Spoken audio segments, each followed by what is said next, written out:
In the summer of 1934, Hitler had been chancellor about a year and a half, but there was still quite a bit of opposition to Hitler within the borders of Germany. Not everyone was enthralled with his methods of governing.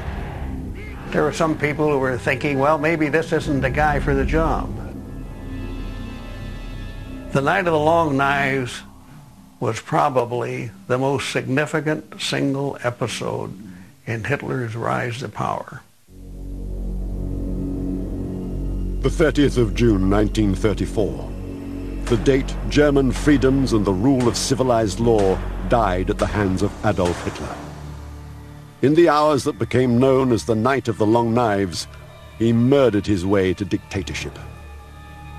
A string of pitiless assassins worked for 48 hours to purge all who might contest him for absolute power or threaten to reveal an unsavory past. At that terrible moment, Adolf Hitler went from just another powermonger in a chaotic political machine to a brutal dictator. In this two-day span, he eliminated all meaningful opposition within the German borders. It was a precursor, you might say, of what was to follow on a much larger and frightening scale. It was a prelude to the Holocaust.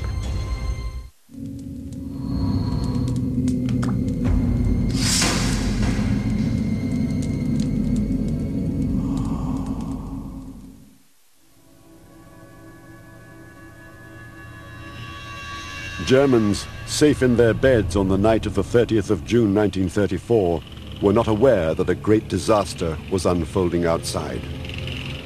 SS and Gestapo men sped to well-mapped destinations with lists of the doomed in their hands. They pounded on doors and led away bewildered people who would not be seen alive again.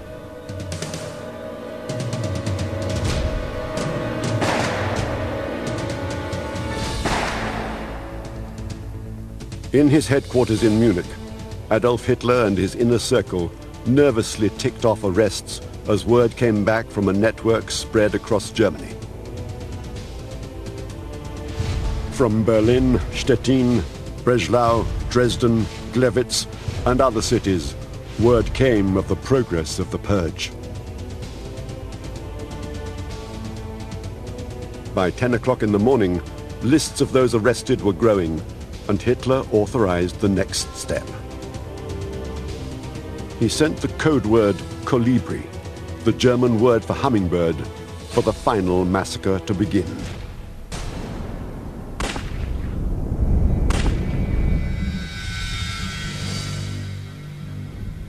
The tension grew as Hitler manned the telephones with his co-conspirators Rudolf Hess, Joseph Goebbels, and Martin Bormann. His dream of consolidating absolute power hung on the success of the plan, neutralizing anyone he perceived as a potential threat.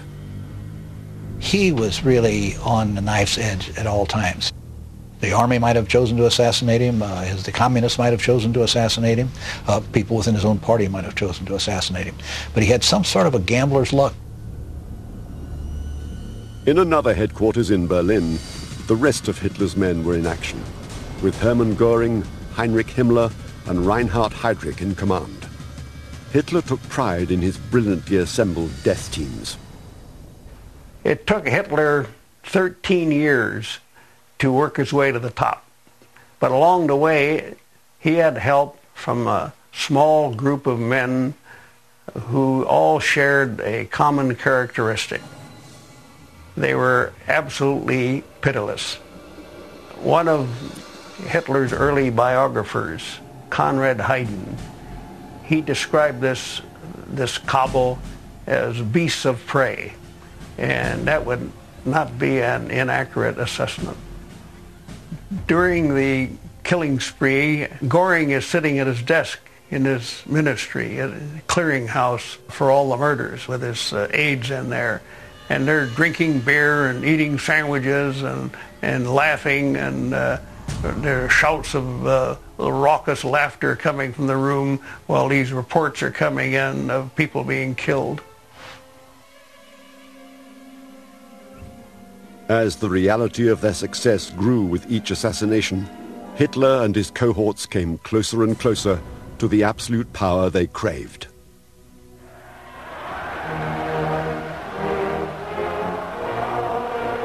Two years earlier, in 1932, as the new Chancellor, he was still far from the consolidation of power that put him in undisputed command of Germany.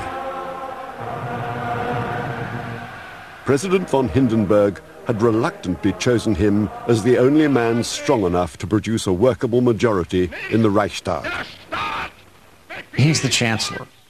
The President has the major power in Germany. The Chancellor is a political appointment that rotates based on whichever party seems to have the edge. When Hitler took power, he won less than 50% of the popular vote. And he assembled a cabinet of unity, as it was called. It was a very fragile cabinet. Others in the cabinet seemed more powerful than this former Guttersnipe. I would have liked to have been in some of those cabinet meetings, watching von Papen and some of these old conservatives and leaders of the military, like Bloomberg, looking at Hitler and thinking, we have to pay allegiance to this man, who was a message runner in World War I and was arrested in a 1924 push against the government and looked like an idiot in the process. They think they can control him.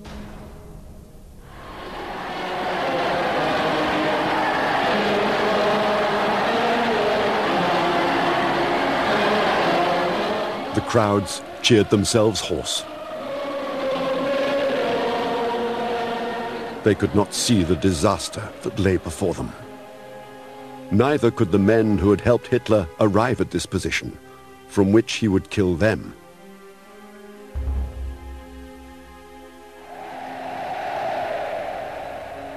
To secure absolute power, Hitler had to make sure that his own Nazi leadership didn't fall into the ambitious hands of those who might take it for themselves. Hitler kept an ever-growing list of those who could thwart him.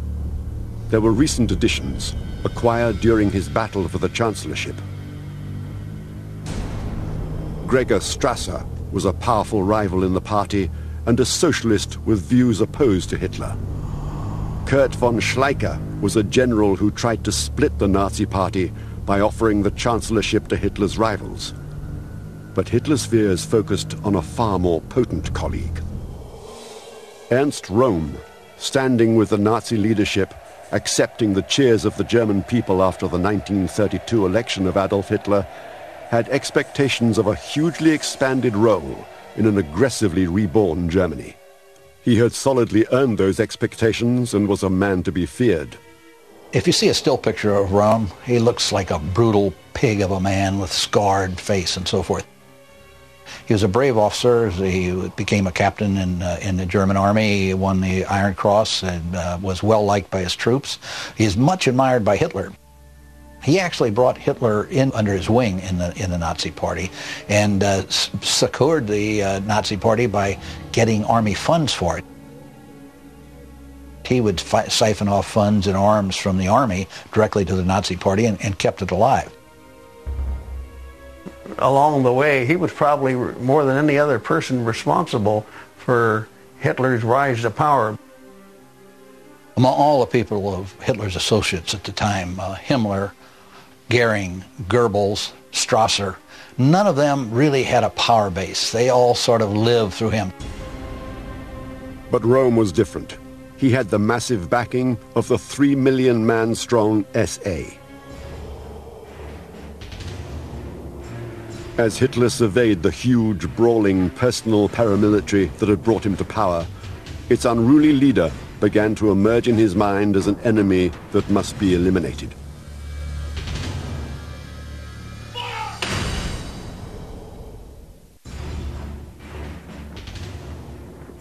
The vast SA, Sturmabteilung, battalions, and its volatile leader Ernst Röhm were not happy to be subservient to Adolf Hitler. Although he was now Chancellor of Germany, Hitler saw his rise to absolute power threatened by the very force that had been created to protect his rise. he had the practice of having strong-armed soldiers come in and just beat the hell out of anybody that heckled him.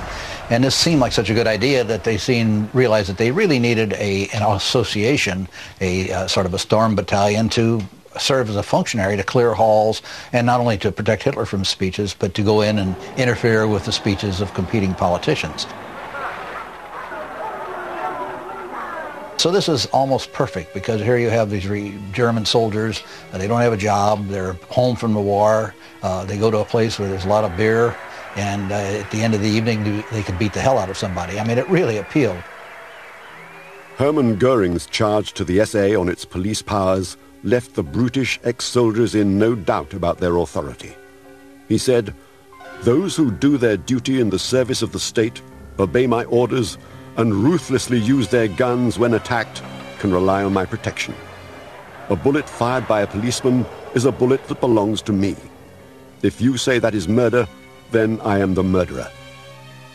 The SA strengthened Hitler's power in the guise of restoring order.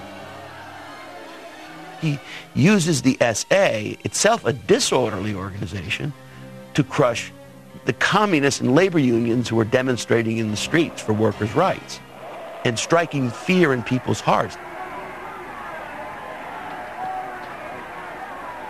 After an SA brute named Edmund Heinrich had engineered a savage and open killing of a political opponent, his trial typified the emerging reign of sanctioned murder. Huge crowds gathered to support the defendants at the trial. In Heinrich's case, he received a 15-year term, which was quickly commuted to 5 years, and he ended up serving only 18 months.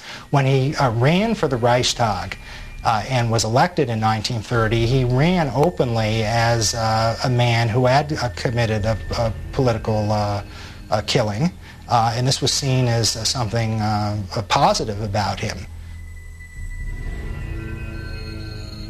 SA intimidation reached every level of German life. Nobody was exempt from its bullying. The jostling on the streets of the diplomats, intimidating letters sent to foreign tourists and things, and now the international community starts to protest. And the word gets out that this just isn't another government of order in Germany. This is something brand new. It's a very revolutionary group, and it really is more than Hitler wants.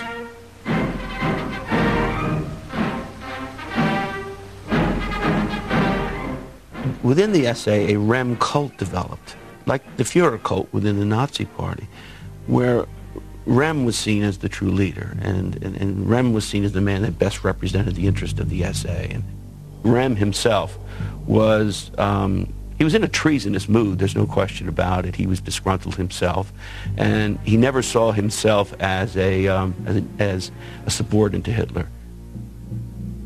He got drunk, as he so often did, and he said, "I'm not going to let that little corporal ruin things for the revolution. The revolution is here to stay, and if he won't take it to it, we'll take it without him." Well, he had a guy working for him named Victor Lutze, and Lutze was an informer. Lutze went to Hess with the information. They gave the information to Hitler, and this was one more nail in Röhm's coffin. He wanted to have the stormtroopers incorporated into the regular army. The SA was much larger than the regular army at that time. The stormtroops had over 3 million men, where the regular army had just a little over 100,000, according to the Treaty of Versailles. And this, of course, angered the Army High Command, who wanted nothing to do with the stormtroop leaders, knew that they would be replaced by them. The Army saw the SA as basically an untrained or undisciplined mob without any of the proper understanding of German history and culture and true duty to the state. The Army was about 1/40th the size of the SA. But they have enormous emotional and cultural power in the country. Hitler found himself having to choose between an increasingly uncontrollable Rome and the army. With Rome's threat to his leadership and the venerated army retaining the support of numberless veterans who fought for it in the Great War, Hitler's choice was quick and cold.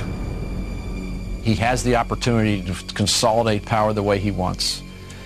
and he needs the army and the established forces within society to help him. He can't afford to have the SA's turmoil and indiscipline threaten either the army or the German economy. And so in order to seize this opportunity, he realizes he has to sacrifice the SA. It's a dangerous thing to attempt to behead a rebellious 3 million strong army. But Hitler's vision had long ago assembled the means to neutralize Rome and his stormtroopers. In 1923, he had formed the Schutzstaffel, or SS, as a personal bodyguard. SS member number 168 was an unlikely nobody named Heinrich Himmler. He had been hired by the Strasser brothers in 1924 as a secretary and district organizer. He flopped at everything he tried in civilian life. He even tried to run a chicken farm, and he couldn't do that. But Hitler had seen something special in Himmler and made him Reichsführer of the SS in 1929 when he was just 28. At the time, the SS was made up of just 280 men and was subordinate to Rome's SA. Himmler began a dramatic expansion of SS numbers and roles, beginning with recruiting a sensational new talent of his own. Reinhard Heydrich was an ex-naval officer. He was cashiered out of the Navy. He originally tried to get into the SA, and he submitted an application, and Ernst Röhm made the big mistake of sending his application over to Himmler, who was in charge of the SS. Himmler interviewed Heydrich at his chicken farm. He had absolutely no concept of right or wrong or human life. He was exactly the character Himmler was looking for in the SS, a stone-cold killer. By 1932, he had risen meteorically to full SS colonel. In Himmler and Heydrich, Hitler had his executioners in place for his epic purge. But he needed total control of the government before he could turn them loose. With his caste and decision in place, Hitler began to assemble the plans and means for a betrayal and annihilation of friends and enemies alike. The scale and audacity of the butchery was a prelude to the destruction of Europe. On the evening of the 27th of February 1933, an arsonist's fire destroyed the Reichstag.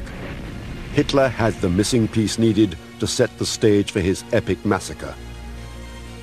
Whether the perpetrator was the Dutch communist arrested and beheaded for the crime, or a team of Hermann Göring's torchmen, has never been clear.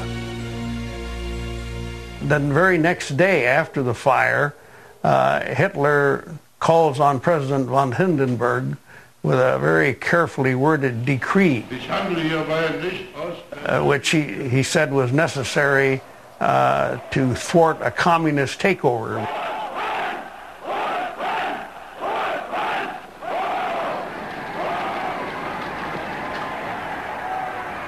He stampeded the president into signing this decree, which suspended civil liberties for everybody in Germany.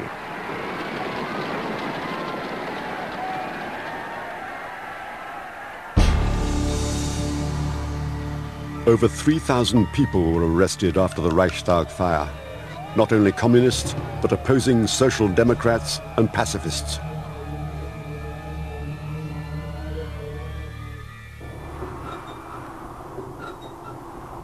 On the 22nd of March 1933, a concentration camp opened at Dachau.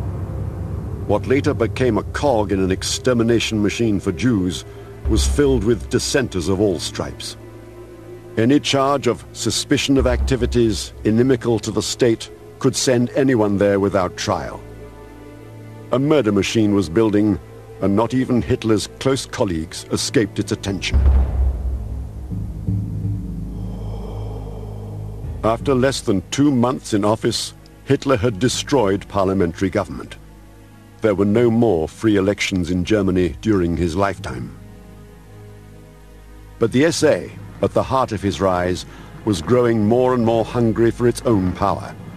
The night of the long knives was rapidly approaching. Disgruntled SA members are in the streets screaming abuse against Hitler.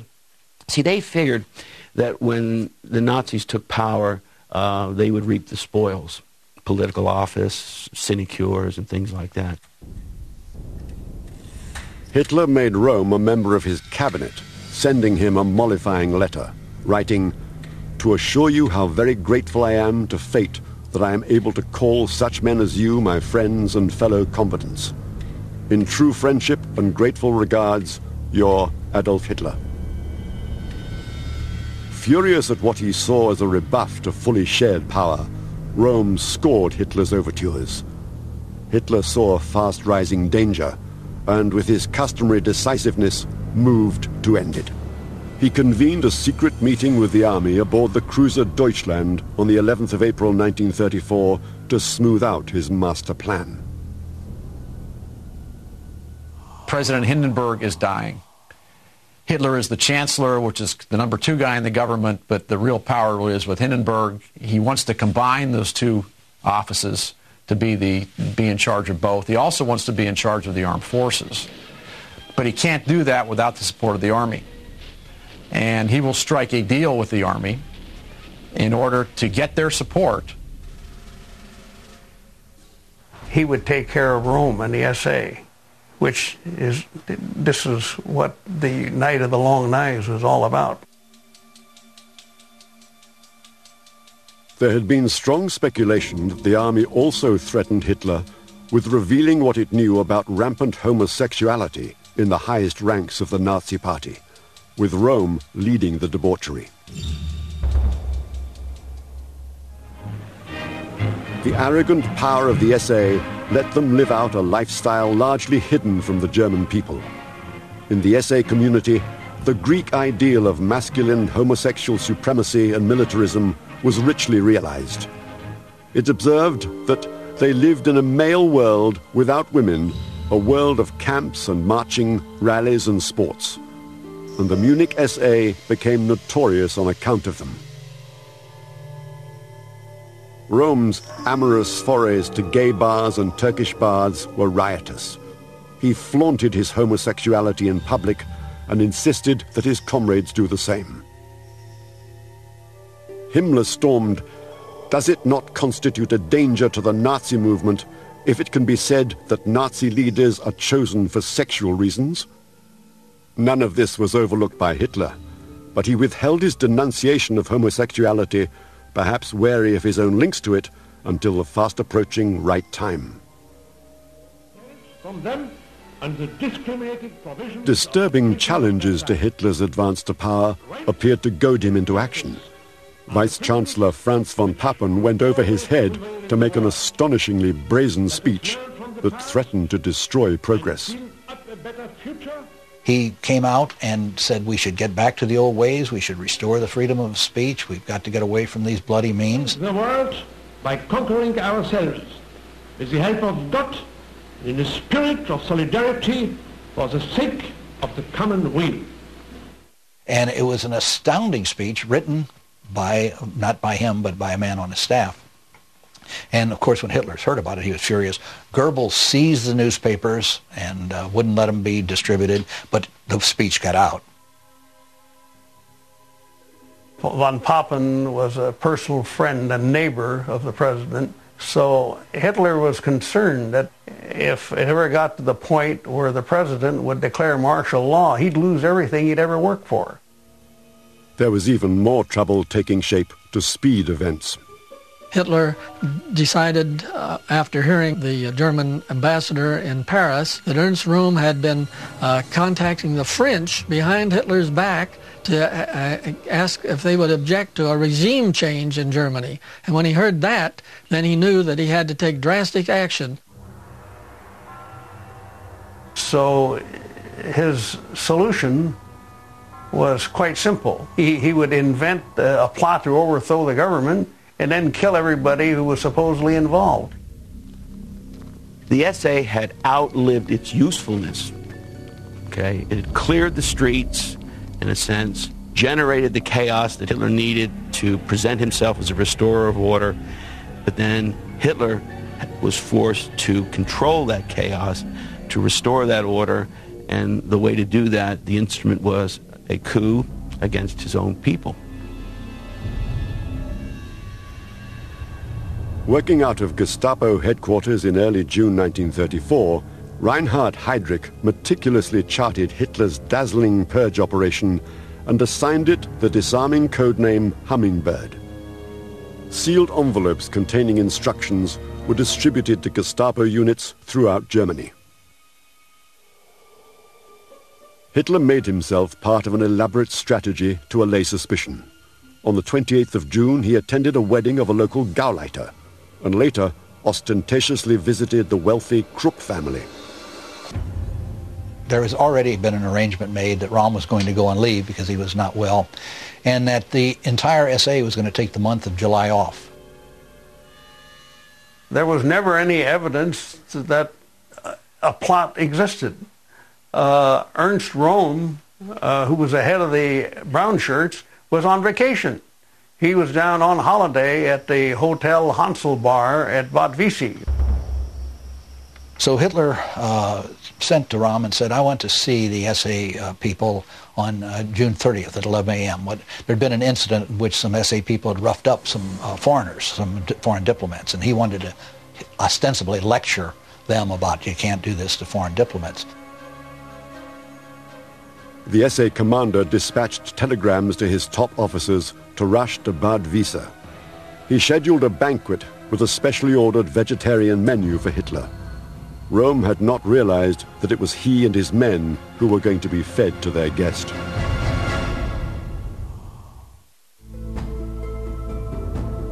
The execution of the Night of the Long Knives proceeded brilliantly, with crispness and utter surprise.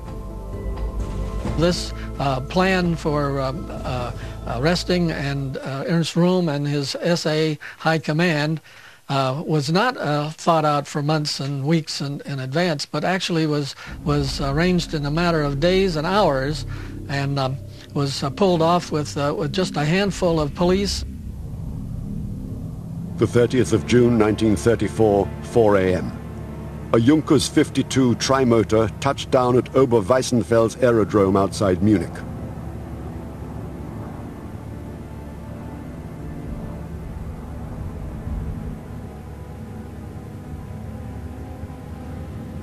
When they arrived in Munich, they were completely unexpected, and the airport manager had been told by Ernst Röhm to report to him personally whenever Hitler arrived, day or night, but no one realized he had arrived until he actually saw them getting off the airplane, and so Röhm was not notified. 2 cars sped Adolf Hitler and a handful of troops to the Hanselbauer Hotel in Wiessee to begin the Night of the Long Knives. Hitler, a loaded pistol in his pocket, trusts critical part of the plan to no one but himself. They arrived at 6 a.m. just as the stormtroop guards were changing, and most of them were asleep in the basement, and the guards at the door had gone downstairs to waken the new shift, the day shift, and so Hitler was able to enter the hotel, and then his escort arrested and locked up the guards. I got the hotel manager out of bed and looked on the guest register to find out what room that Ernst Röhm and his companions were in, and immediately went up to the second floor, pounded on the door.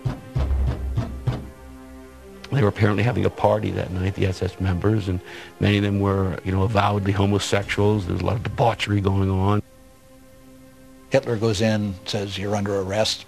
Goes to the next room and finds Röhm's deputy Hein is in there in bed with his chauffeur, and is disgusted by that and orders them arrested. Unspoken was the fact that Hitler had known from the earliest days of the widespread homosexuality at the top of the SA.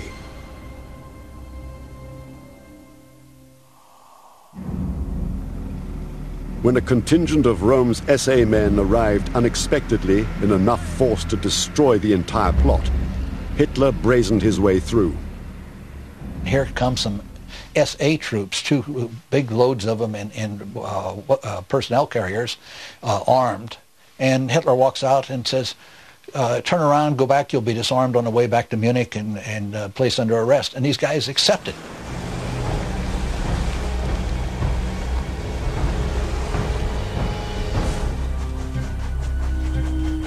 At the Munich railway station, the SA leaders responding to telegrams from Rome were arrested by SS troops as they arrived and sent to join him in Stadelheim prison along with those taken at Bad Wiese.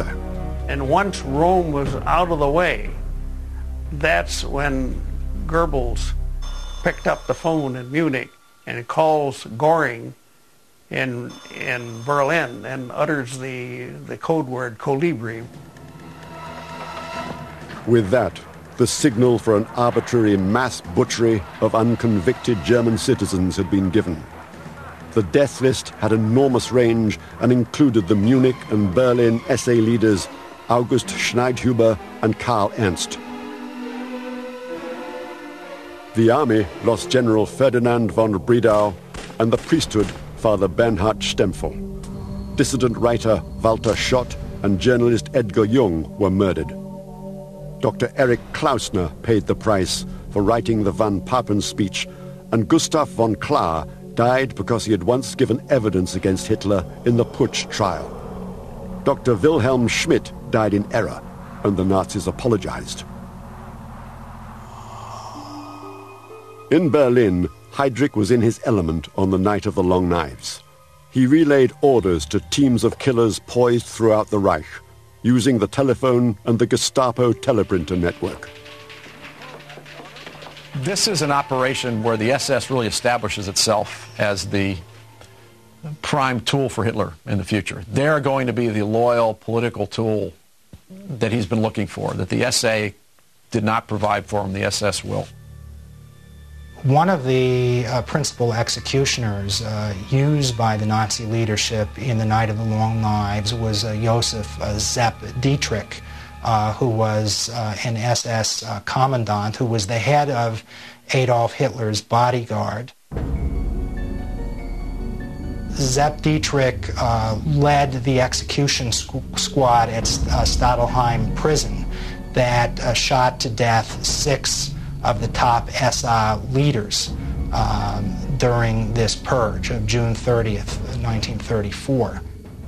Dietrich had them executed by a squad, announcing to them in their cells, one by one, that they have been sentenced to death, and then exclaiming "Heil Hitler," and having them taken out and stood in front of a wall. Rotating teams of riflemen formed firing squads whose killing continued almost non-stop over 2 days. Oddly, Rome, the main target of the Night of the Long Knives, came closest to escaping its deadly reach.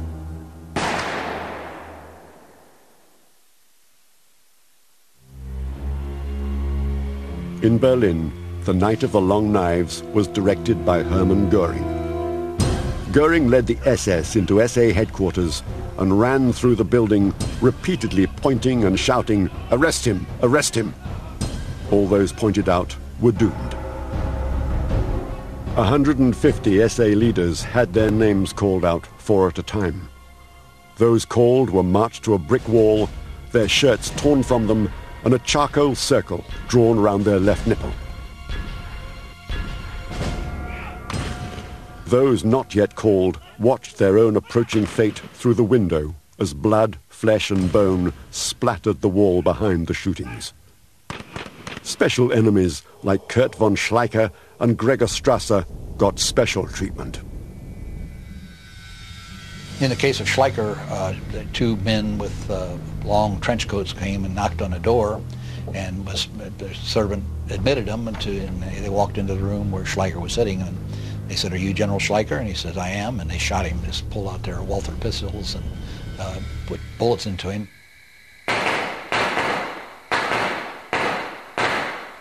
Strasser's murder was perhaps particularly horrible in the fact that he was in a cell, and they just leaned in and shot through the window of the thing, and he kept dodging around a cell until finally they killed him. But I mean, it was a protracted assassination.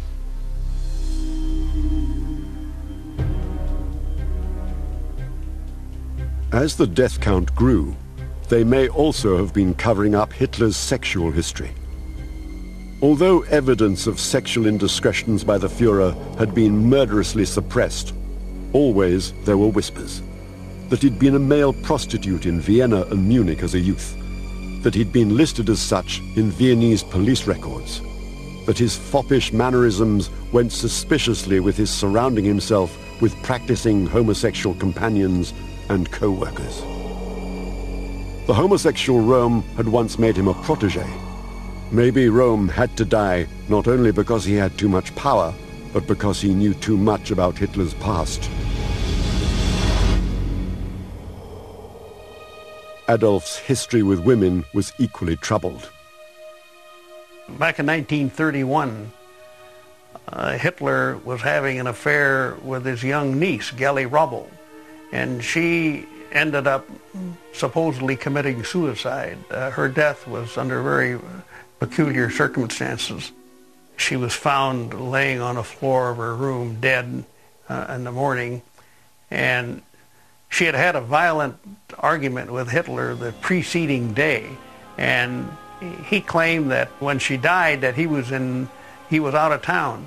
But this was refuted by the proprietor of a tavern, who said that Hitler and this girl had been at his place of business the preceding evening, and they had left after midnight. And during the Night of the Long Knives, this proprietor, Karl Zentner, was killed, also a wine steward and the head waiter, and these were witnesses that obviously that Hitler wanted out of the way. On the Night of the Long Knives, many of the top SA leaders were killed, many of them arbitrarily. They were really loyal to Hitler. They were just killed because Himmler and Goering had fed Hitler with lots of false material. Heinrich in particular had fed Hitler with dossiers on people that were totally bogus. The killing started on Saturday morning, June 30th. Hitler flies back from Munich to Berlin, and then talk about incongruity. Here on Sunday, Hitler is hosting a tea party at the Chancellery, and he's bantering with his guests under this facade of civility, while at the same time out at Lichterfeld Barracks they're still lining the victims up against the wall and executing them. He struggled about killing Röhm. There's a lot of speculation about this. Some people speculate that perhaps he might have felt a line of loyalty to his former comrade that helped him start the movement, one of the original street fighters. A guy who stood in the docket with him in 1924 when he was on trial for high treason. He took his name off the list to be killed until he was finally persuaded the following day by Himmler and Goering that you can't kill all his subordinates and let him live. He has to go. His old comrade had to die, but would be offered a small mercy for old time's sake. He wants to give Röhm a chance to commit suicide, to take his own life as a former soldier. This is the honorable way to go. The guards down in Munich opened the cell and they put a revolver on the desk. It's understood what it's there for. And Röhm said, "You expect me, to take my own life? You don't have the guts to do it yourself." Well, he's given 5 minutes. And not hearing a shot for 5 minutes, the two guards, one of whom was the future head of Dachau prison, go in, and Röhm stands up, bare-chested, sticks his chest out, fists like this, and they shoot him point blank. He hits the floor, they start pumping bullets into him, and his last words, recorded for posterity, were, "Heil Hitler, my Führer, my Führer." And there's a saying in Germany, if only the Führer would have known.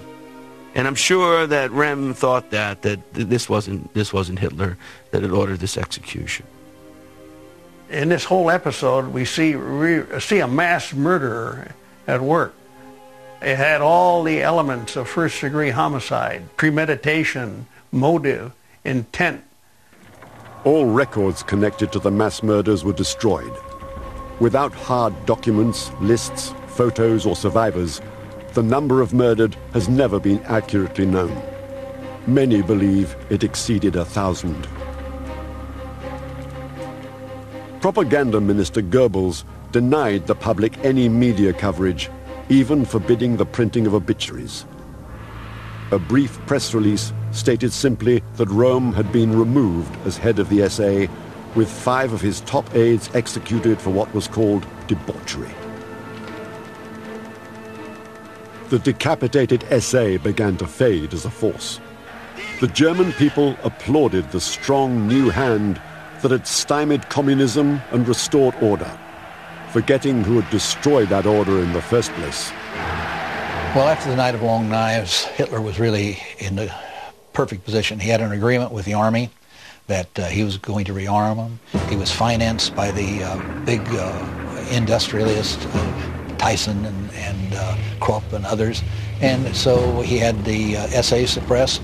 He had the SS building. Elections would from then on be rigged. The 13th of July, he portrays this as, I defended the state. These people were going to overthrow the state. They were going to just get rid of President Hindenburg, get rid of me, put these other people in charge. He warned, everyone must know for all future time that if he raises his hand to strike the state, that certain death is his lot. One promise he kept. He gets a letter of gratitude from President Hindenburg that says how grateful he is to Hitler for taking this action. Hindenburg, the president, conveniently dies just about a month after the Night of Long Knives. So Hitler then combines the offices of president and chancellor. Leni Riefenstahl, the great director's monumental film, Triumph of the Will, that film is put together in September, 2 months after the Night of the Long Knives. And it's a great Nuremberg rally, hundreds of thousands of people. Hitler is seen in the film flying to the rally, descending slowly through the clouds like a god.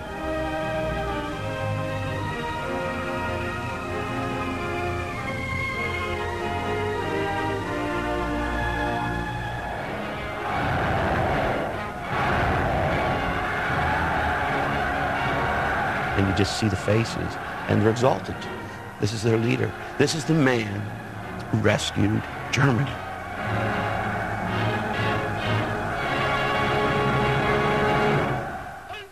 All the members of the armed forces are forced to take an oath pledging allegiance not to Germany, but to Hitler.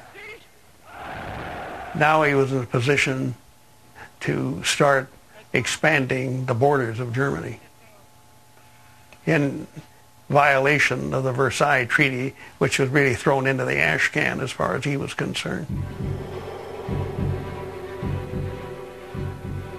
At the time, the rest of the world remained oblivious to the slaughter of the Night of the Long Knives.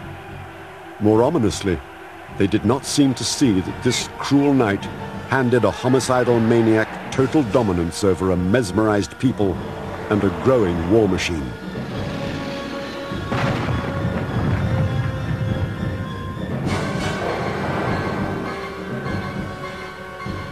Eventually, Hitler's death toll grew to tens of millions as he expanded across Europe, finally destroying Germany and himself with his ambition.